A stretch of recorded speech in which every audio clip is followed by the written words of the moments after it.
ravi de vous retrouver pour ce nouveau journal. Nous sommes le mardi 21 juillet, voici les titres. La confiance semble de retour chez les artisans. Les professionnels vendéens constatent des signes de reprise économique. Ils sont plus optimistes, les carnets de commandes se remplissent à nouveau et certains reprennent même les recrutements, vous le verrez. Rencontre avec un agriculteur du Bernard, il a décidé de s'ouvrir au tourisme. À côté de son activité sur l'exploitation, il propose des animations à destination des adultes et des enfants, cartes, labyrinthes ou encore vol en autogire. Et puis c'est une idée pour occuper les enfants pendant ces vacances. Au Sable d'Olonne, un atelier dinette est proposé. L'occasion pour eux de découvrir et de fabriquer un ensemble de pièces de vaisselle en céramique avec lesquelles ils vont pouvoir jouer. La reprise économique semble se confirmer pour la première entreprise de France, l'artisanat.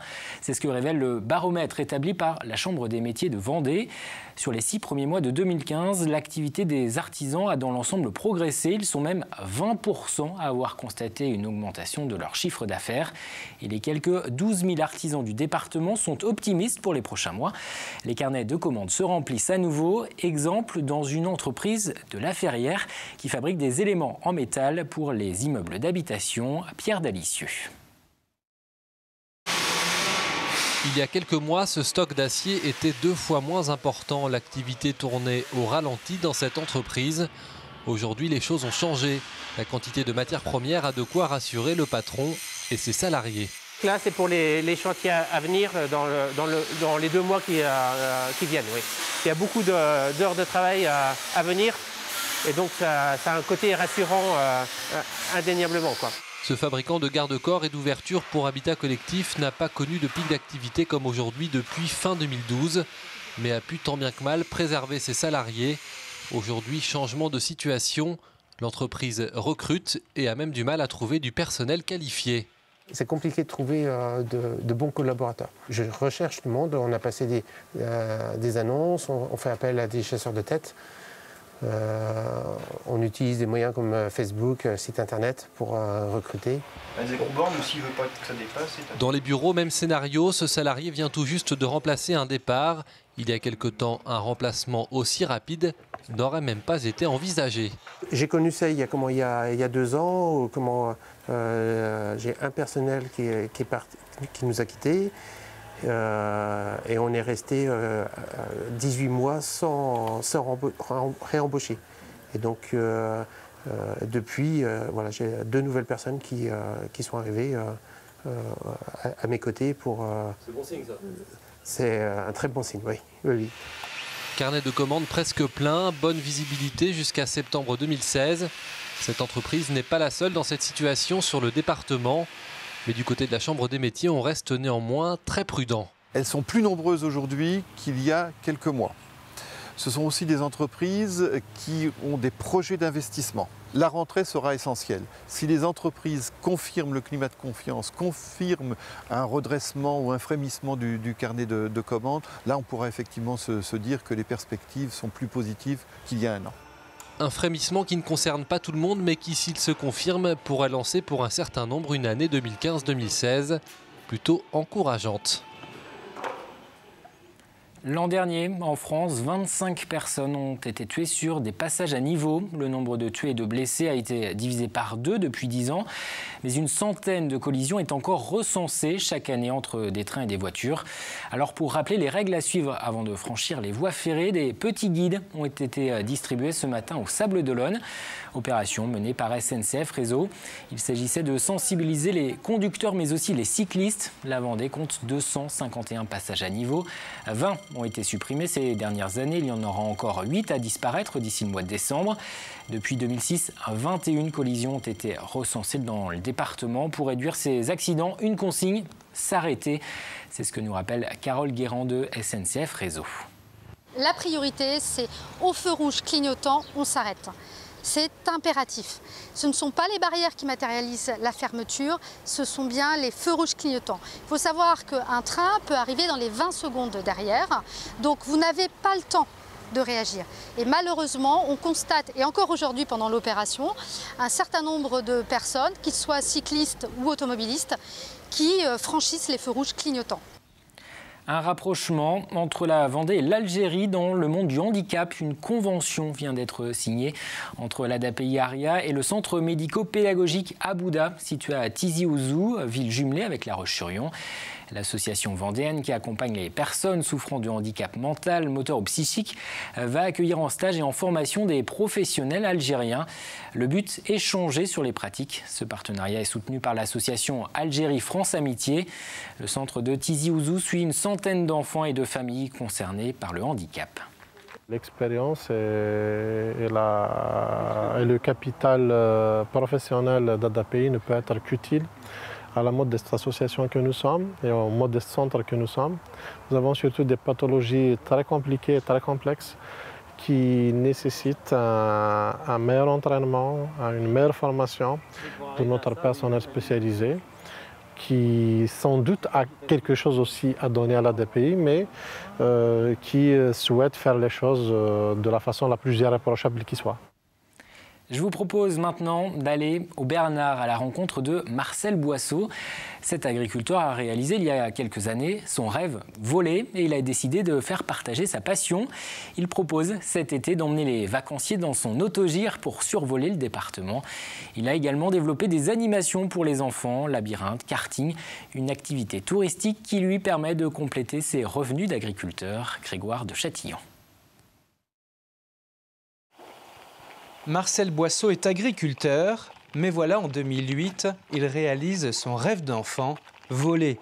Il vend alors son cheptel et s'offre cet autogire rouge rutilant. Connu comme le loup blanc dans sa commune du Bernard, Marcel n'en a pas cependant délaissé ses activités agricoles, mais il faut le dire, son implication est totale pour faire découvrir à ses passagers son département vu d'en haut. Mais la différence entre l'autogire et l'hélicoptère, c'est que l'hélicoptère, le rotor est entraîné par la turbine, tandis que l'autogire, il est autonome. Il tourne en autorotation, d'où le nom autogire. J'ai commencé en juillet 2008, c'est l'année où j'ai eu mon numéro de série. Et tout s'est engendré, baptême de l'air en 2008. Ensuite, 2009, j'ai commencé le labyrinthe. Et en 2012, le kart à pédale. Et les baptêmes de l'air, c'est l'apothéose de ma vie. Et chaque client qui monte avec moi trouve son compte et descend avec la banane. Et puis moi, je me la pète. Situé seulement à 7 km de l'océan, Marcel vise le plus souvent le littoral et survole régulièrement cette beauté de la nature. C'est la zone naturelle classée de l'estuaire du Perret. Elle est située sur la commune de Talmont-Saint-Hilaire. En approche de sa base ULM, on peut apercevoir la piste de karting et le labyrinthe dans le champ de maïs. Alors cette première en autogire, c'était comment? Oh, c'était super. Une vue formidable, très dégagée. J'ai jamais survolé la Vendée aussi bas et aussi lentement, en voyant d'aussi près la mer, le marais là, et les champs de maïs. Le karting et le labyrinthe sont ouverts tout l'été pour le plus grand plaisir des enfants. Pendant ce temps-là, les adultes, eux, peuvent s'envoyer en l'air toute l'année avec Marcel.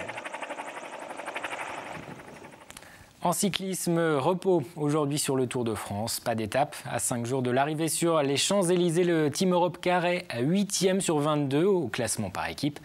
Pierre Rolland est 15e au général. Brian Nolot, lui, est 166e. C'est le premier tour pour le coureur vendéen. Impressionné depuis le départ d'Utrecht aux Pays-Bas par le public présent sur le bord des routes. Écoutez Brian Nolot, joint cet après-midi par téléphone. C'est sûr que c'est vraiment particulier. Hein. Je pense qu'il y a que cette course où il y a un engouement aussi important. Après, c'est vrai que j'avais hâte de prendre le départ et c'était assez impressionnant. Et dans les Vendéens du Tour, juste après ce journal, Simon Philippot reviendra plus en détail sur les 2 premières semaines de la formation vendéenne sur ce Tour de France. Demain, 17e étape, 161 km entre Digne-les-Bains et Pralou. Quand les livres vont au-devant des vacanciers à la Faute-sur-Mer depuis le début de l'été, une bibliothèque de plage a été installée sur le sable pour la première fois. Une initiative de la communauté de communes du Pays Né de la Mer. tous les après-midi. Il est ainsi possible de consulter gratuitement sur place des livres, mais aussi de lire la presse sur des tablettes numériques. Une connexion Wi-Fi est même proposée. Une offre culturelle pour les adeptes de la plage. Écoutez le maire de La Faute-sur-Mer. Les gens peuvent venir consulter la presse sur la plage en étant assis à l'ombre ou au soleil, des quotidiens. Et puis également, ils peuvent consulter des bouquins sur place ou même, dans certaines conditions, partir pour la journée avec, quand ils ont besoin de le finir à la maison. Voilà. Donc c'est vraiment une chance dans la nouveauté de l'activité touristique de La Faute-sur-Mer. Et cette bibliothèque est installée sur la grande plage de La Faute-sur-Mer jusqu'au 31 août. Elle devrait changer de site tous les ans. Découverte à présent d'un stage pour les enfants proposé pendant ces vacances. Un atelier dinette, ça se déroule au Sable d'Olonne. Il offre la possibilité aux plus jeunes de développer leur esprit créatif en réalisant eux-mêmes leurs dinettes, des objets qu'ils vont pouvoir ensuite utiliser pour jouer. Cette animation leur fait découvrir aussi différentes techniques utilisées par les céramistes. Cyril Guillet. Chaque été, et ce depuis 2 ans, la boutique Happy to See You propose des ateliers dinette. Animées par Caroline Schwab, ces animations sont ouvertes aux enfants âgés d'au moins 6 ans. Ça ne les dégoûte pas, ils ne se posent pas de questions, ils ne se mettent pas des idées abracadabrantes, ils ne veulent pas faire des trucs extraordinaires, ils font ce qu'ils peuvent et puis c'est souvent pas mal. Toi, tu vas essayer de te couper. Encore, parfait. Caroline est céramiste, elle accompagne ses jeunes stagiaires en leur transmettant son savoir. Ce matin-là, au programme de ces 2 heures, 3 techniques seront abordées. Je vous montre une autre technique, c'est la technique du colombin. Ça, vous avez fait ça à l'école et c'est probable. L'objectif de cette matinée, que les enfants réalisent une dinette, comprenez une série d'objets modelés à l'échelle de leurs mains. Et pour certains d'entre eux, c'est une première. Tout est un peu nouveau. Mon petit frère, il faisait de la poterie à la maison. Mais j'ai jamais vu cette technique ici. J'aime beaucoup comment c'est fait. C'est facile et on y arrive bien. Mais tu gardes tu mets ton doigt de l'autre côté quand tu appuies pour pas que ça se déforme. À l'issue de cette séance, toutes ces petites créations seront passées au four pendant 2 jours, puis émaillées et cuites une seconde fois. Parallèlement à ces stages, elle propose avec Élise Auger, graphiste, toute une gamme d'objets pour la maison en céramique. Un travail orchestré à 4 mains. On crée des nouveaux objets toutes les saisons, à peu près à chaque saison, on a un nouvel objet. On les décline toujours en toutes petites séries. On fait tout toute seule, du début jusqu'à la fin, toutes les 2.